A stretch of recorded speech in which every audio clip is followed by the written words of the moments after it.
السلام علیکم، ہمارا چینل سبسکرائب کریں اور بیل آئیکن پر کلک کریں۔ تمام معزز دوستوں کا شکریہ ادا کرتا چلوں جو ہمارے چینل کو سبسکرائب کر چکے ہیں، اور ساتھ ہی نئے آنے والے تمام معزز دوستوں سے انتہائی مؤدبانہ گزارش ہے کہ وہ بھی ہمارے چینل کو سبسکرائب کر لیں اور بیل کے آئیکن پر کلک کر لیں تاکہ آپ کو ہماری ہر نئی آنے والی معلومات پر مبنی ویڈیو کا نوٹیفیکیشن ملتا رہے۔ إن الحمد لله نحمده ونستعينه ونستغفره ونعوذ بالله من شرور أنفسنا ومن سيئات أعمالنا من يهده الله فلا مضل له ومن يضلل فلا هادي له وأشهد أن لا إله إلا الله وحده لا شريك له وأشهد أن محمدًا عبده ورسوله يا أيها الذين آمنوا اتقوا الله حق تقاته ولا تموتن إلا وأنتم مسلمون يا أيها الناس اتقوا ربكم الذي خلقكم من نفس واحدة وخلق منها زوجها وبث منهما رجالا كثيرا ونساء واتقوا الله الذي تساءلون به والأرحام إن الله كان عليكم رقيبا يا أيها الذين آمنوا اتقوا الله وقولوا قولا سديدا يصلح لكم أعمالكم ويغفر لكم ذنوبكم ومن يطع الله ورسوله فقد فاز فوزا عظيما أما بعد فإن خير الحديث كتاب الله وخير الهدي هدي محمد صلى الله عليه وسلم وشر الأمور محدثاتها وكل محدثة بدعة وكل بدعة ضلالة وكل ضلالة في النار أعوذ بالله السميع العليم من الشيطان الرجيم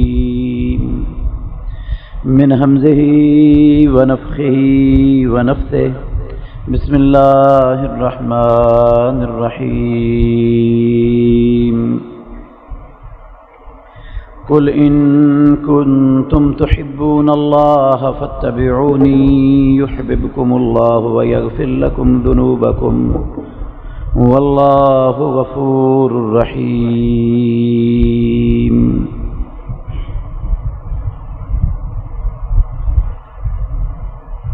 کہہ دیجئے اگر تم اللہ رب العالمین سے محبت رکھتے ہو تو میری اتباع کرو، میرے پیچھے چلو، میرے نقش قدم کو اختیار کرو، اللہ تم سے محبت کر لے گا اور تمہارے گناہوں کو بخش دے گا، اور اللہ رب العالمین بخشنے والا رحم کرنے والا ہے۔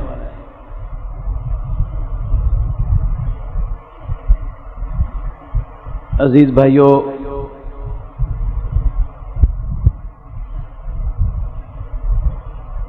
ہم امام الانبیاء کی نماز کا طریقہ تفصیل کے ساتھ سن رہے ہیں۔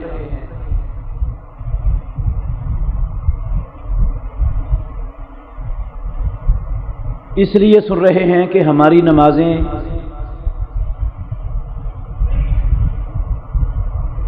جو ہم اپنا قیمتی وقت نکال کر اپنے کاروبار کو چھوڑ کر، اپنی نیند کو چھوڑ کر، اپنے نفس کے مرغوب اور پسندیدہ پروگراموں کو چھوڑ کر، بڑی بڑی قربانیاں دے کر ہم مسجد میں آتے ہیں، کہیں ایسا نہ ہو یہ قربانیاں ساری رائے گاہ چلی جائیں اور یہ نماز ہم پڑھ کر جاتے ہیں یہ سمجھتے رہیں کہ نماز ہم نے ادا کر لی، اللہ کا جو ہے نا وہ فریضہ اس سے ہم عہدہ برآ ہو گئے، اب اللہ نے ہمارے پچھلے گناہ معاف کر دیے، اب رب العالمین ہمیں جنت میں داخل کر دے گا ان نمازوں کی وجہ سے۔ کہیں ایسا نہ ہو کہ ہم یہ تصور کرتے رہیں اور ہماری نمازیں ہی ضائع ہوتی چلی جائیں۔ کیوں کہ جس شخص کی نماز محمد الرسول اللہ صلی اللہ علیہ وآلہ وسلم کی نماز کے مطابق نہیں ہے، اس کی نماز اللہ رب العالمین کے ہاں مقبول، اللہ کے ہاں مقبول نہیں ہے وہ نماز، چاہے وہ نماز کسی خطیب کی ہو، کسی امام کی ہو، کسی شیخ الحدیث کی ہو، کسی پیر کی ہو، کسی محدث کی ہو، وہ کسی مفتی کی ہو، کسی صدر یا وزیر کی ہو، کسی سیٹھ کی ہو، وہ دنیا کے کسی بھی انسان کی ہو، جس کی نماز مدینے والے امام سید ولد آدم محمد الرسول اللہ صلی اللہ علیہ وآلہ وسلم کی نماز کے مطابق نہیں ہے، اس کی نماز اللہ کو قبول، اللہ کو نہیں قبول۔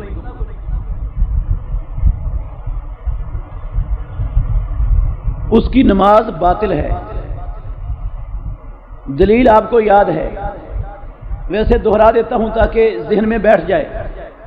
سورہ محمد 32 نمبر آیت ہے سورہ محمد کی صلی اللہ علیہ وسلم۔ یا ایھا الذین آمنوا، اللہ کہتے ہیں او ایمان والو، مومن مسلمان کہلانے والو، اطیعوا اللہ و اطیعوا الرسول، تم اپنی زندگیوں میں، اپنے شب و روز میں، اپنے معاملات میں، اپنی عبادات میں، اپنے اخلاق و کردار میں، اپنی زندگی کے ایک ایک گوشے میں، ایک ایک لمحے میں اطیعوا اللہ و اطیعوا الرسول، اپنے رب کی، اللہ کی اطاعت کرو اور اللہ کے آخری نبی محمد صلی اللہ علیہ وآلہ وسلم کی اطاعت کرو۔ ولا تبطلوا اعمالکم، تم اپنے عملوں کو باطل مت کرو، اپنے عملوں کو باطل نہ کرو۔ میرے بھائیوں، معلوم ہوتا ہے کہ اگر میں نے عمل کیا اللہ کی اطاعت پر اس کے اندر رہ کر نہ ہوا، امام الانبیاء کی اطاعت کے مطابق نہ ہوا، اللہ اور اس کے رسول کی اطاعت سے ہٹ کر میں نے جو بھی عمل کیا وہ عمل اللہ رب العالمین کہتے ہیں باطل ہو جائے گا۔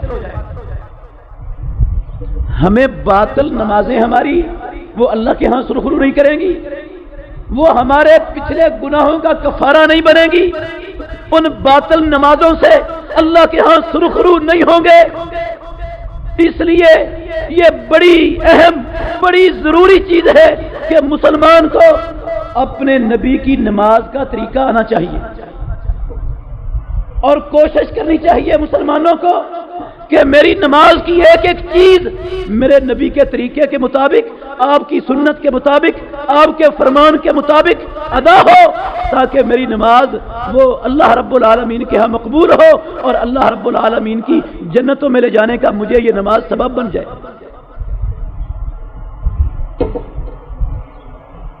بس اسی غرض سے ہم یہ طریقہ اسی مقصد کے لیے بیان کر رہے ہیں۔ ہم پہنچے تھے کہ پیارے پیغمبر سورہ فاتحہ کے بعد آمین کہتے تھے۔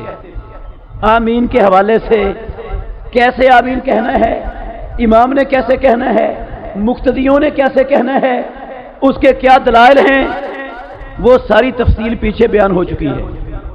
اب آمین کہنے کے بعد پھر پیارے پیغمبر کیا کرتے تھے؟ آمین تو کہہ لیا، اس کے بعد آگے کیا طریقہ ہے نماز کا؟ میرے بھائیوں، سورہ فاتحہ کے پڑھنے کے بعد، آمین کے بعد پھر امام الانبیاء محمد الرسول اللہ صلی اللہ علیہ وآلہ وسلم قرآن مجید کی کوئی سورت سورہ فاتحہ کے بعد وہ پڑھا کرتے تھے۔ قرآن مجید کی کوئی دوسری سورت فاتحہ کے بعد پڑھا کرتے تھے، اور امام الانبیاء کبھی یہ سورت لمبی پڑھتے، کبھی لمبی قرات کرتے فاتحہ کے بعد، اور کبھی کسی عذر کی بنا پر، سفر کی حالت میں، بیماری کی حالت میں، یا بچے کے رونے کی آواز سن کر محمد الرسول صلی اللہ علیہ وسلم اپنی قرات کو مختصر کر دیا کرتے تھے۔ معمول آپ کا تھا لمبی قرات کرنے کا بھی اور مختصر قرات کرنے کا بھی۔ فاتحہ کے بعد کبھی لمبی صورتیں پڑھتے اور کبھی مختصر چھوٹی صورتیں امام الانبیاء محمد رسول اللہ صلی اللہ علیہ وسلم پڑھا کرتے تھے۔ انس بن مالک رضی اللہ عنہ کی حدیث ہے، وہ بیان کرتے ہیں کہ رسول اللہ صلی اللہ علیہ وآلہ وسلم وہ نماز شروع کرتے، نماز میں قرات شروع کرتے، آپ کو پیچھے سے بچوں کے رونے کی آواز آتی نماز کے دوران، تو پیارے پیغمبر اپنی نماز میں قرات کو مختصر کر دیا کرتے تھے۔ سنن ابو داود میں، مسند امام احمد میں اور دوسری کئی کتابوں کے اندر یہ حضرت انس بن مالک رضی اللہ عنہ کی حدیث موجود ہے۔ ایک دوسری حدیث ہے، رسول اللہ صلی اللہ علیہ وسلم نے فرمایا انی لا ادخل فی الصلاۃ، میں نماز میں داخل ہوتا ہوں، اريد اطالتها، میں نماز میں داخل ہوتے وقت میری نیت، میرا ارادہ یہ ہوتا ہے کہ میں نماز میں قرات کو لمبی کروں، میں لمبی قرات والی نماز پڑھوں۔ کیوں ارادہ ہوتا تھا امام الانبیاء کا؟ آپ نے یہ فرمایا ہوا ہے افضل الصلاۃ طول القیام، دنیا کے لوگوں افضل ترین نماز، زیادہ فضیلت والی، زیادہ اجر والی، زیادہ ثواب والی نماز وہ ہے جس نماز کا قیام لمبا ہے، جس نماز میں قیام کیا ہو، لمبا ہو۔ وہ نماز چھوٹے قیام والی نماز سے بہتر، افضل، اعلیٰ اور اولا ہے۔ اس افضل چیز پر عمل کرنے کے لیے امام الانبیاء کہتے ہیں میں نماز میں داخل ہوتا تو میری نیت، میرا ارادہ یہ ہوتا تھا کہ میں قرات کو لمبا کروں گا۔ فاسمع بکاء الصبی، میں نماز کے دوران بچوں کے رونے کی آواز سنتا ہوں اور میں اپنی قرات کو مختصر کر دیتا ہوں۔ من شدت وجد امہ بہی، کیونکہ بچے کے رونے سے میرا یہ گمان ہوتا ہے کہ اس بچے کی ماں وہ نماز کے اندر ہمارے ساتھ باجماعت نماز پڑھ رہی ہے، ہمارے ساتھ شامل ہے، اور بچے کے رونے سے اس کے دل کو بڑی تکلیف ہوتی ہے، تو میں اس لیے قرات چھوٹی کر دیتا ہوں کہ اس بچے کی ماں کو اس بچے کے لیے جلدی فارغ کر دوں۔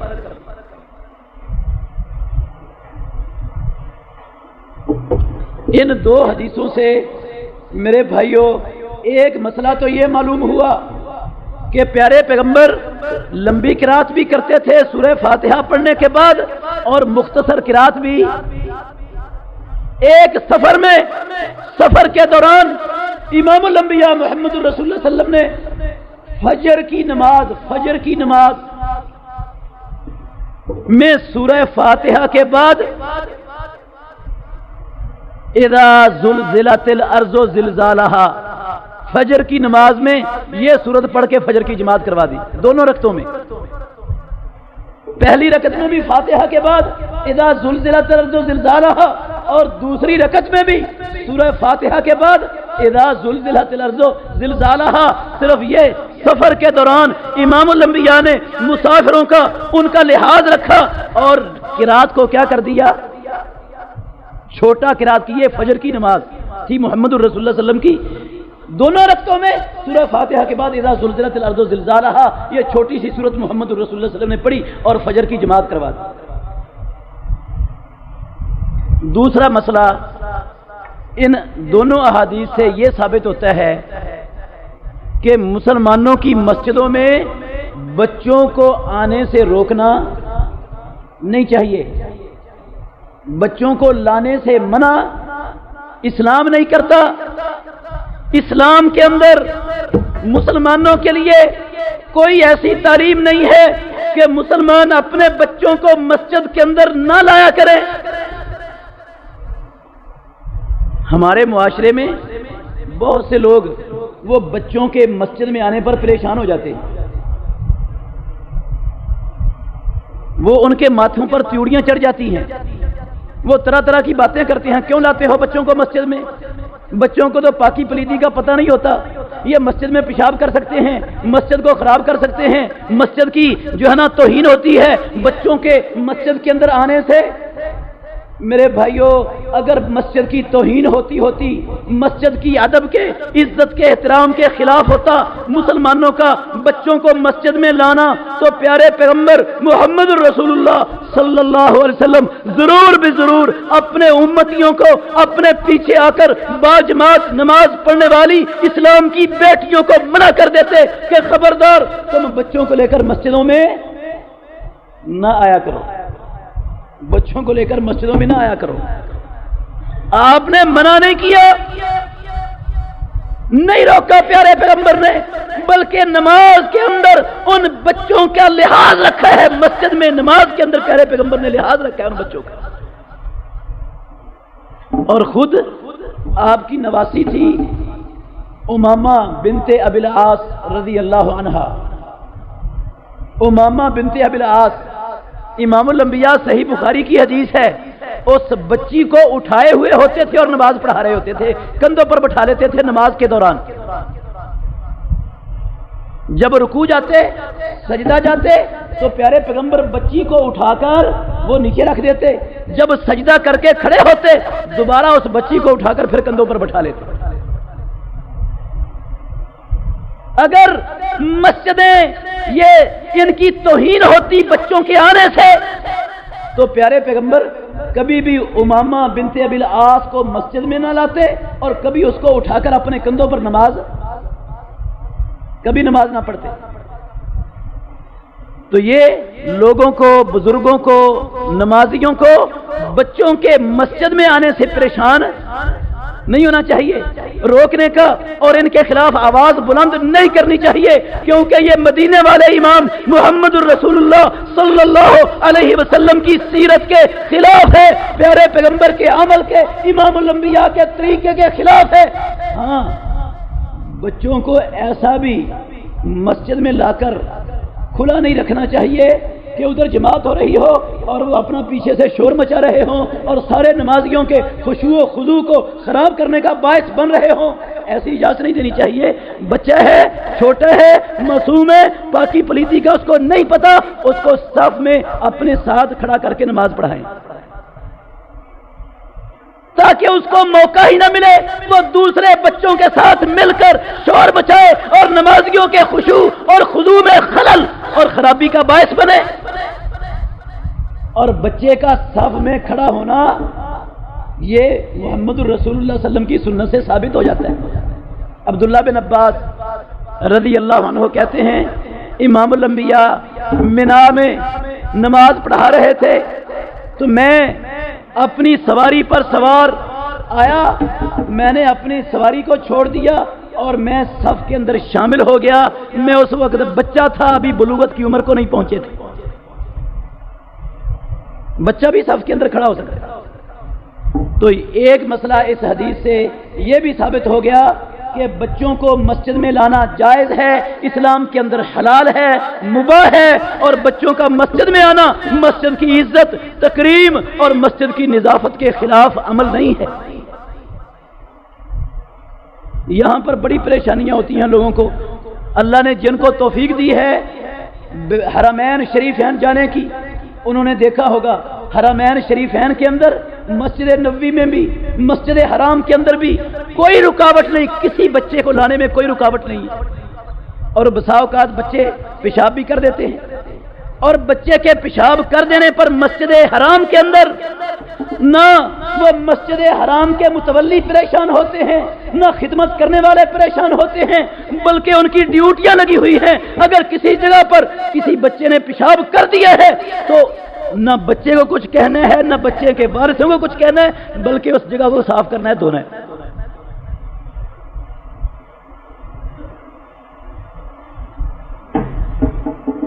تو امام الانبیاء محمد الرسول اللہ صلی اللہ علیہ وآلہ وسلم سورہ فاتحہ کے بعد قرآن مجید کی کوئی دوسری سورت پڑھتے تھے، کبھی مختصر پڑھتے تھے اور کبھی لمبی قرات کرتے تھے.